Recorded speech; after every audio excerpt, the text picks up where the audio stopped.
both Twitch and YouTube. Going here, and these are the first results of the WrestleMania Night 1. Before you watch the video, I say you from the start, this will be fully based on the spoilers. I have watched the show already, and I wanted to make the net one and then two results separately.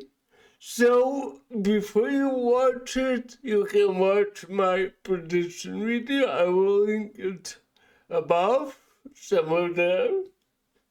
And also you can watch the show and then come back to this video and we will discuss it all together.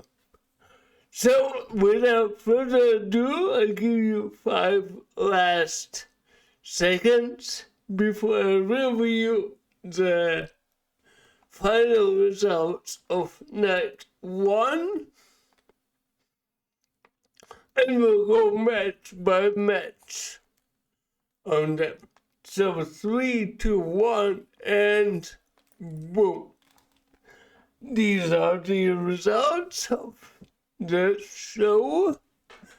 And let me start with the opener. So the Usos and LA Knight did defeat Division and ISO Speed. And I truly liked the match. I like how it finished. Obviously, the Division should have lost. It was clear as a day. And I really like that they made this final spot with ISO Speed, with his jump, with this spot to the table. It was amazing. As an opener, that's what you need to get the crowd involved and to get people actually into the, how should I say, spirit or the energy for the entire remainder of the show. So after that, we had the big fight between Jacob Fatu and Drew McIntyre. As I said, it's a good time to be Jacob Fatu. I really like how he's getting pushed. And I guess I said it in the results, that in the predictions, that I expect him to win. And this is what happened. And that's exactly how you should have booked him. The question remains what's with Drew after this loss, but I guess you can always add Drew to the next picture for like any championship, basically. So you can go against, Punk, finally, or Roman, depending on today's show. But for Jacob, it's an amazing win, and I'm truly happy for him. And also, I would say that this match had enough violence, enough, blood, although I don't really recall too much blood, maybe there wasn't. Just saving this for the remainder of the show. Let me quickly update everything. Oh, fine. So, that was a truly good match for the unsanctioned one. And I guess Bob Brand did a fantastic job. So up next we have the return of the one and only Paige, aka Saraya, and her victory together with Brie Bella to win the Women's Tag Team Championship. And of course, it's, as I said, it would be very good that if Nikki will be able to compete. And I'm really looking forward which actual storyline they're gonna build when the Nikki's back.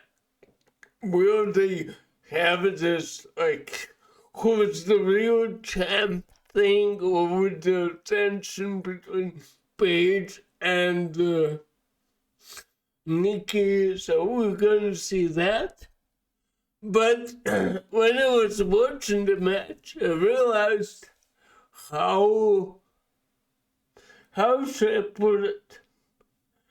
Both Paige and Nikki, both Paige and Charlotte, for example, haven't shared a ring in like 10 years.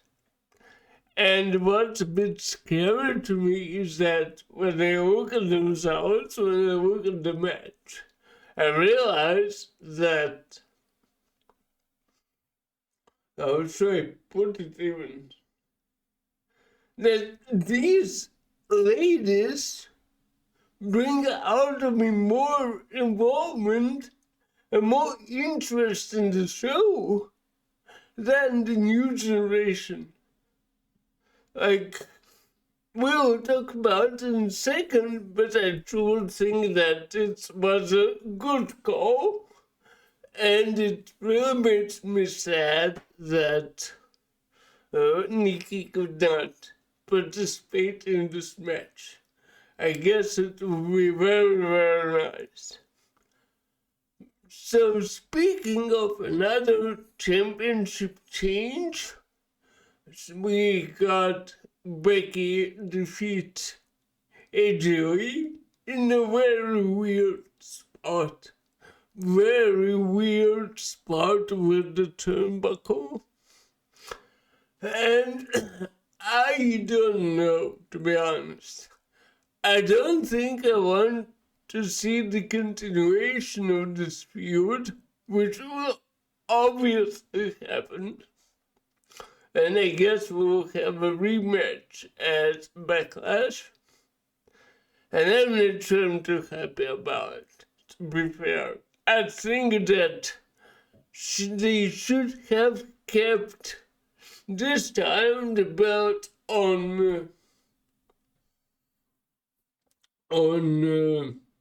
AJ Lee, and then have it lost against Becky at Backlash, and then AJ can go, because this basically brings us for another match, and I don't think without any stipulation it's a good idea. Speaking of, I really think the stipulations is the weakest part of that one. We had only officially this one unsanctioned match, but I really think they could have made more. But we'll see in night 2 we have a ladder match, so maybe that will compensate. But it was a bit of a lackluster in terms of variety. Next was, again, a bit predictable match with Gunther and Seth Rollins. I would argue it's the best match on the show, and I would argue that the finish is as it should have been. So in these terms, this match is the one where I can have absolutely no questions. Like, they can do it a good way, finally.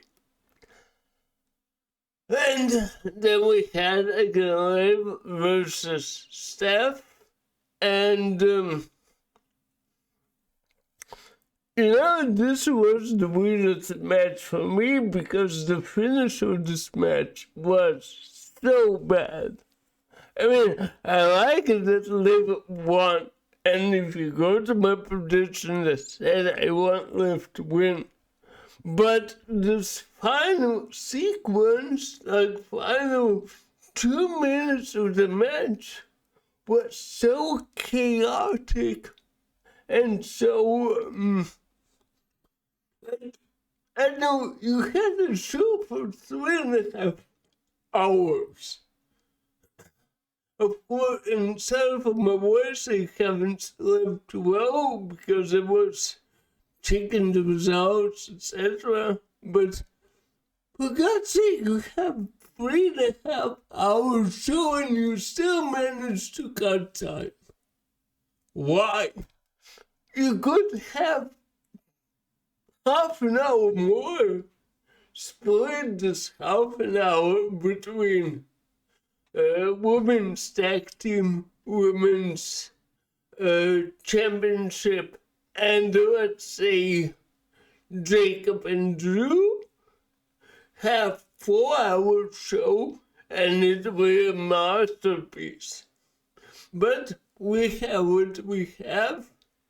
I again don't like the way they finished this match, but as I said, I truly thought that Stephanie Vaquer's reign was just simply not entertaining enough. And it's good that it came to an end. And the funny thing was when I looked at the match, at the final shot when the whole Judgment Day came out to congratulate Liv, and I realized that you have more women in Judgment Day than men at this point. Who do you got? You got JD McDonough, you have Dom, and then you have 3 ladies, which started as an Edge faction. Like, either you quit it already and then just leave Dom and Liv Morgan together, or stop calling it Judgment Day. But that's again simply my own opinion. And finally, we have the main event. And oh my goodness, where do I even start? I cannot say it's bad. I cannot say it was somehow bad or underrated. But first of all, if you have your baby face and just turned heel Orton, which is amazing heel, everyone knows that, and you have crowd chant for your heel, sorry guys, you're doing something terribly wrong. I will leave aside the whole Pat McAfee situation with Jelly Roll,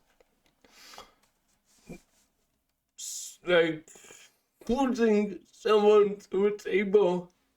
I'm fine with that, even though how the hell did he then come back? It made no sense whatsoever, but it's all fine. All they had to do was for Cody to be the only one who goes for the low blow. You could make a fantastic double turn. You could turn Cody heel, since he annoys everyone anyway, and you could have Randy turn face and become the champion. But no. And I have no idea who won from that.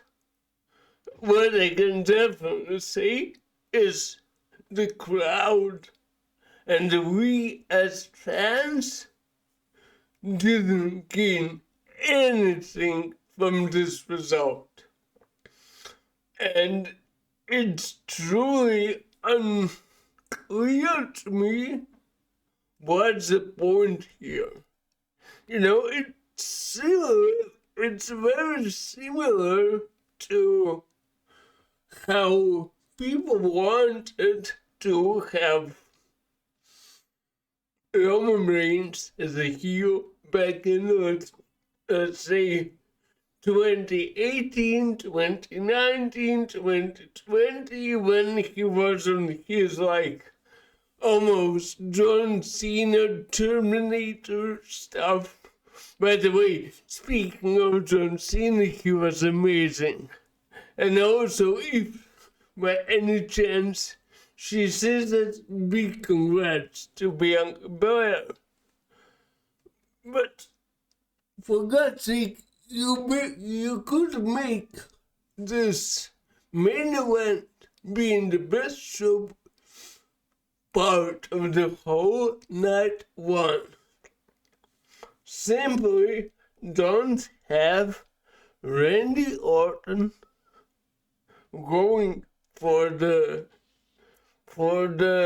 low blow first. In the end, you got the situation when Randy lost. As a true heel, he went for the punt kick, and the crowd cheered him. They cheered one more punt.